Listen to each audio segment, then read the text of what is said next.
नमः संस्कृताय मित्रों। देखिए, आज आपके सामने बहुत ही महत्वपूर्ण एक टॉपिक है। यहाँ पर आप देखेंगे कि काव्य लक्षण की ये तालिका इधर आपको लिखा है, यानी कि ये ग्रंथ और ग्रंथकार और इधर उनका लक्षण। काव्य किसे कहा जाए, इसको लेकर अनेक विद्वानों ने अपने अपने मन से जो परिभाषाएं दी, जो काव्य लक्षण दिया, तो उसको हम आपको बताएंगे। क्योंकि यहाँ से देखिए दो तरह के प्रश्न आएंगे आपको। पहले तो सिंपल पूछेगा कि तद दोषो शब्दार्थो सगुणावन लंकृति पुनः क्वापि, ये लक्षण किस विद्वान ने कहा, किस आचार्य का ये लक्षण है। चार ऑप्शन आपको देगा, भामह, कुंतक, वामन और मम्मट। तो अगर आप पढ़े होंगे कि तद दोषो शब्दार्थो, तो आप लगा देंगे मम्मट। दूसरा प्रश्न इससे इस तरह का बनेगा आपसे। देखिए, प्रश्न पहले समझ लीजिए, फिर आपको प्रश्न नहीं जान पाएंगे कि कैसे प्रश्न बनेंगे।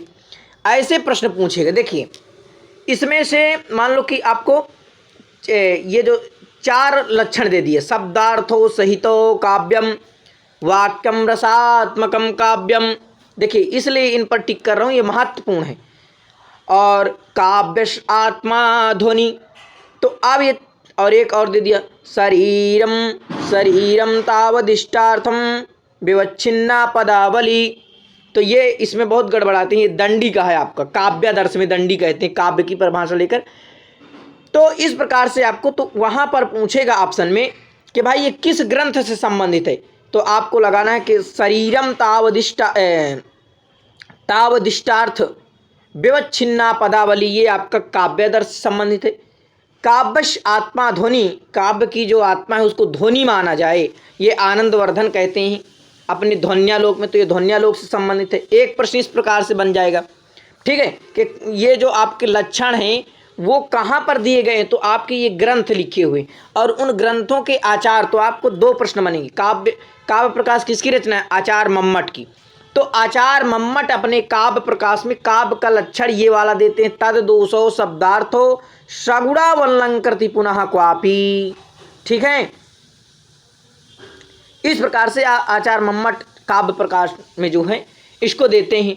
साहित्य दर्पण कार ये जो आचार्य विश्वनाथ हैं, इन्होंने अपने साहित्य दर्पण में कहा कि वाक्यम रसात्मकम काव्यम, रसात्मक वाक्य को ही काव्य कह लिया जाए। इन्होंने अपना लक्षण दिया।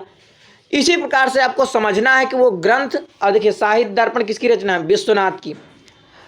रस गंगाधर पंडित जगन्नाथ की। एक एक प्रश्न यहाँ से बना लीजिए। काव्यालंकार पूछेगा, भामा की।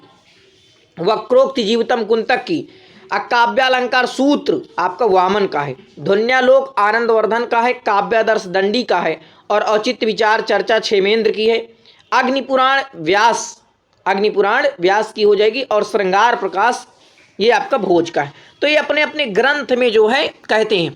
किस प्रकार से याद करना है मैं आपको गायन कराऊंगा, उसी प्रकार से आपके दिमाग में चला जाएगा, दिक्कत नहीं लेना। कि तद दोषो शब्दार्थो सगुणावन अलंकृति पुनः क्वापि, वाक्यम रसात्मकम काव्यम आचार्य विश्वनाथ साहित्य दर्पण। तो आचार्य विश्वनाथ जो है साहित्य दर्पण में कहते हैं, रमणीयार्थ प्रतिपादकः शब्दः काव्यम। रमणीयार्थ प्रतिपादकः शब्दः काव्यम, ये कहते हैं पंडित जगन्नाथ रस गंगाधर में। भामह कहते हैं शब्दार्थो सहितो काव्यम। कौन कहता है ये परिभाषा किसकी? शब्दार्थो सहितो काव्यम। तो ये आपके भामा की किस ग्रंथ में कहते हैं? काव्यालंकार में कहते हैं। ये नोट कर लीजिए कौन परिभाषा कहाँ पर वो विद्वान कह रहे। वक्रोक्ति काव्य जीवम, वक्रोक्ति अलंकार है। देखिए, जो विश्वनाथ है, जब इनका शास्त्रार्थ जैसे हुआ ना, तो विश्वनाथ ने भाई तद दोषो शब्दार्थ हो इसको खंडन किया। और आपके जितने भी परिभाषाएं हैं उनके पूर्ववर्ती, वो सभी का खंडन करते हैं। शब्दार्थो सहितो काव्यम वक्रोक्ति काव्य जीवितम। उन्होंने कहा कि भाई वक्रोक्ति एक अलंकार है, इसे काव्य थोड़ी कहा जाएगा। ठीक है, ये एक अलंकार है वक्रोक्ति। तो ये कहते हैं वक्रोक्ति काव्य जीवितम कुंतक अपने वक्रोक्ति जीवितम में। तो इसका भी उन्होंने खंडन कर दिया। इसके बाद वामन कहते हैं रीतिरात्मा काव्यस्य।